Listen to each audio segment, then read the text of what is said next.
આજના આપણા વિડીયો લેક્ચરની અંદર આપણે વાત કરવાના છીએ financial accounting for manager unit number 2 accounting of training and development of human resource બરાબર. એના પ્રેક્ટિકલ દાખલાઓ વિશે આપણે આજે ચર્ચા કરીશું. નરસિંહ મહેતા યુનિવર્સિટીમાં આ ચેપ્ટર 20 માર્કનું છે અને દાખલા અને અથવામાં બી દાખલા પૂછાઈ શકે અથવા થિયરી બી આવી શકે બરાબર. Not decide. જૂના પેપર જોવા જાય પહેલાં નરસિંહ મહેતા યુનિવર્સિટીમાં accounting of training and development આ ચેપ્ટર હતું નહીં હ્યુમન રિસોર્સ માટેનું. આ વર્ષે 2024માં નવો સિલેબસ ચેન્જ આવ્યો છે, એમાં ચેપ્ટર ઉમેરવામાં આવ્યું છે. આ યુનિટ સૌરાષ્ટ્ર યુનિવર્સિટીમાં સિલેબસમાં હતું બરાબર. સૌરાષ્ટ્ર યુનિવર્સિટીના પેપર જોવા જાય તો આ યુનિટમાંથી દાખલો બી પૂછે છે અને થિયરી બી પૂછે છે. બટ દાખલા આવડી જાય તો તમારે થિયરીમાં કંઈ કરવા જવાનું જરૂર છે નહીં. દાખલા સહેલા છે પ્રમાણમાં, ધ્યાન આપજો. ગણવાની પદ્ધતિ મારી કેવી છે, લખવાની મેથડ કેવી છે, ખાસ જોજો. હવે પહેલો દાખલો આપણે જોવાનો છે. કામદારોની વિગતો ગોબાચારી લિમિટેડ હેઠળ છે. મેં કોઈ બી નામ આપી દીધું, કંપનીનું નામ ગોબાચારી લિમિટેડ. તારીખ આપેલી છે 1 જાન્યુઆરી 2024ના રોજ કામદારોની સંખ્યા મીન્સ કે મહિનાના શરૂઆતમાં કામદારોની સંખ્યા કેટલી આપેલી છે? 540 બરાબર. તારીખ 31/1/2024ના રોજ કામદારોની સંખ્યા બરાબર ક્વેશ્ચન માર્ક. આ તમારે ગોતવાનું રહેશે બરાબર. રાજીનામું આપેલ કામદારોની સંખ્યા. રાજીનામું એટલે આપી દઈ તો કર્મચારી શું થઈ ગયા કહેવાય? તો કે છૂટા થઈ ગયા કહેવાય બરાબર. રિઝાઇન આપી દીધું. પછી નિવૃત્તિ, રિટાયરમેન્ટ. રિટાયરમેન્ટના કામદારોની સંખ્યા કેટલી છે? તો કે 38, 38 સંખ્યા છે. રાજીનામું, નિવૃત્તિ, બરતરફ બરાબર. આ બધા કારણો દ્વારા શું થાય? તો કે કર્મચારી ટૂંકમાં ઘટાડો થાય બરાબર, અથવા કર્મચારીના છૂટા કર્યા કહેવાય બરાબર. આ બધું સેપરેશનમાં આવે. પછી એક નિર્દેશિત કામદારોની સંખ્યા મીન્સ કે નવા એક નિર્દેશિત, નવા એટલે નિર્દેશિત એટલે નવા કર્મચારીને આપણે નિમણૂક કરી કંપનીની અંદર, એની એવી સંખ્યા કેટલી છે? તો કે 272. પણ એમાં વિસ્તરણ યોજનાની અંદર 200 કર્મચારીને નિયુક્તિ કરવા. વિસ્તરણ એટલે આપણી જે કંપની હોય બરાબર, એમાં થોડું ઘણું વિસ્તરણ કરવાનું હોય. જેમ કે નાનો એવો બિઝનેસ હોય, દુકાન હોય બરાબર. પહેલાં આપણું ફોર્મ હોય, પેઢી હોય, પેઢીમાંથી પાર્ટનરશિપમાં કન્વર્ટ કરવાનું થાય એટલે ધંધાનો વિસ્તાર બી શું કરવો પડે? તો કે વધારવો પડે. એક દુકાન હોય ને 2 દુકાન કરવી પડે. 2 દુકાન કરશું તો કર્મચારી જોશે કે નહીં? એવી રીતના એ કંપનીની વાત છે. કંપનીમાં 272 કર્મચારીને અપોઇન્ટ કર્યા નવા. એમાંથી 200 કર્મચારી હતા બરાબર, અપોઇન્ટ કર્યા છે 200 કર્મચારીને 272માંથી. એવા વિસ્તરણ યોજના, એક્સપાન્શન પ્લાન માટે કર્યા છે બરાબર. તો એક્સપાન્શન પ્લાન માટે હોય એવું આપણે ક્યાંય જરૂર પડતી નથી બરાબર. આગળ દાખલામાં એક્સપ્લેનેશન આપેલી છે, હું તમને સમજાવું. 7મું આપેલું છે સંયુક્ત મજૂર ટર્નઓવર અથવા ફેરબદલી દર આપેલો છે. સંયુક્ત પદ્ધતિ અનુસાર તમને ફેરબદલી દર આપેલો છે, મજૂર ફેરબદલી દર.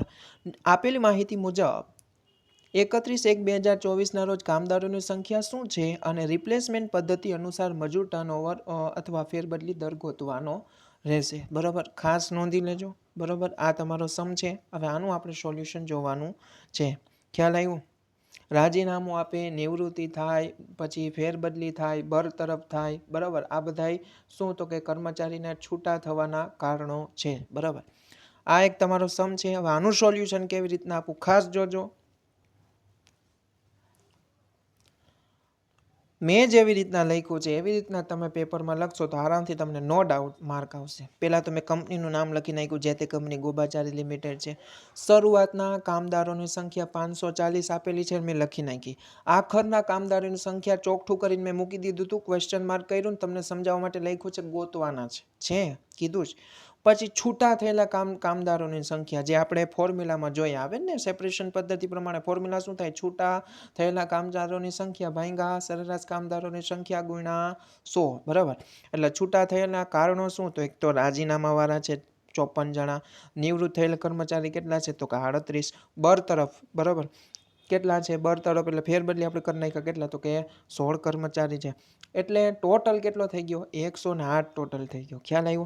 હવે જોજો, નવા નિમણૂક પામેલા બરાબર કર્મચારીની સંખ્યા કેટલી આપેલી હતી? 272. આ મેં ક્યાંયથી નથી, રકમમાંથી જ બધું લખ્યું જ બરાબર. ખાલી ફોર્મેટિંગમાં વ્યવસ્થિત ગોઠવીને લખ્યું જ તમને સમજાય માટે.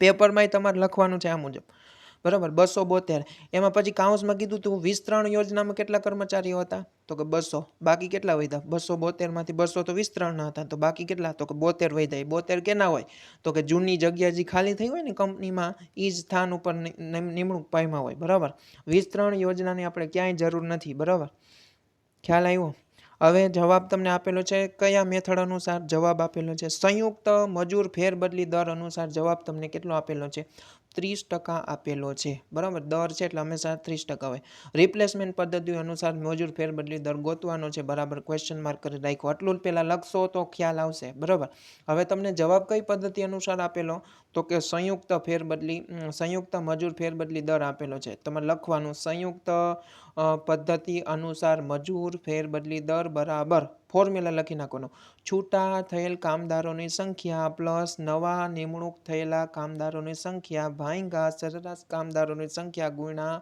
100 કરવાના 100 કપાઈ ગયા છે બરાબર 10 લખેલા છે 100 કરવાના સમજાણો હવે જોજો સંયુક્ત ફેરબદલીનું ફોર્મ્યુલા મેં લખી નાખ્યું સંયુક્ત એટલે બીજું નામ એને કહેવાય ફ્લક્સ મેથડનું બરાબર લખી નાખ્યું number of separation employee plus new appoint employ બરાબર ન્યૂ અપોઇન્ટ એટલે ત્યાં પાછળ લખવાના જ હતા બરાબર જૂના સ્થાન ઉપર એ આપણે સમજી જવાનું વિસ્તરણ યોજનાની ક્યાંય જરૂર જ નથી જૂના સ્થાનવાળા જે આવ્યા હોય ને નવા કર્મચારીઓ જૂના સ્થાન પર એનું જ તમારે સંખ્યા લખવાની રહેશે હવે જો મજૂર ફેરબદલી દર 30 હતો અમે 30 લખી નાખ્યો હવે છૂટા થયેલ કામદારો વિવિધ કારણોસર હતા રાજીનામું 54 આપ્યા નિવૃત્ત 38 થયા ભર તરફ 16 થયા એટલે જવાબ કેટલો આવ્યો 108 108 લખી નાખ્યા ખ્યાલ આવ્યો પ્લસ નવા નિમણૂક પામેલા પણ ક્યાં નવા નિમણૂક 272 નહીં તો કે જૂના સ્થાનો પર આપણે ગોઈતા બરાબર 200 વિસ્તરણમાં હોય તો જૂના સ્થાન ઉપર કેટલા આવી જાય 200 ખાલી 72 ખ્યાલ આવ્યો તો 108 પ્લસ 72 હવે સરેરાશ કામદારની સંખ્યા મળે નહીં શું કામે તો કે વર્ષના શરૂઆતના આપેલા છે કામદારો પણ આખરના કામદારો છે નહીં બરાબર એટલે સરેરાશ મળી શકે